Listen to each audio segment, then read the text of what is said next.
ஒரே வார்த்தையில் எந்த உறவும் முறியலாம். ஆனால் 1000 முறை மன்னிப்பு கேட்டாலும் மீண்டும் பழைய நிலைமைக்கு வராது. யாரும் இல்லாமல் இருப்பது தனிமை அல்ல. சுற்றி எல்லோரும் இருந்தும் யாரும் இல்லாத ஒரு உணர்வே தனிமை.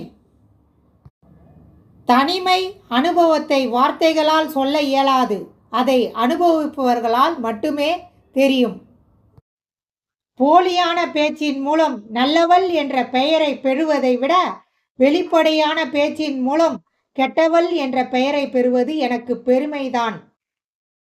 உங்களை தவறாக புரிந்து கொள்ள வேண்டும் என்று உறுதி பூண்டுள்ளவர்களுக்கு நீங்கள் யார் என்பதை விளக்க முயற்சிக்க உங்கள் நேரத்தை ஒருபோதும் வீணாக்காதீர்கள். கோபத்திலே வருத்தத்திலே இருப்பவர்களை சிறிது தனிமையில் விடுங்கள். தனியாக விட்டு விடாதீர்கள்.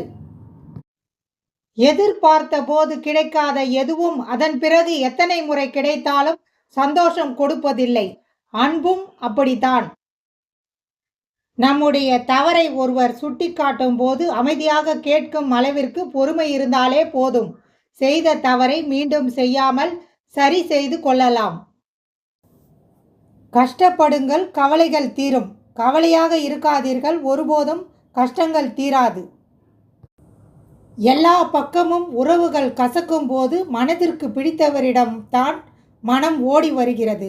அந்த உறவும் புரிந்து கொள்ளாமல் வதைக்கும் போது வாழ்க்கை வெறுத்துத்தான் போகிறது.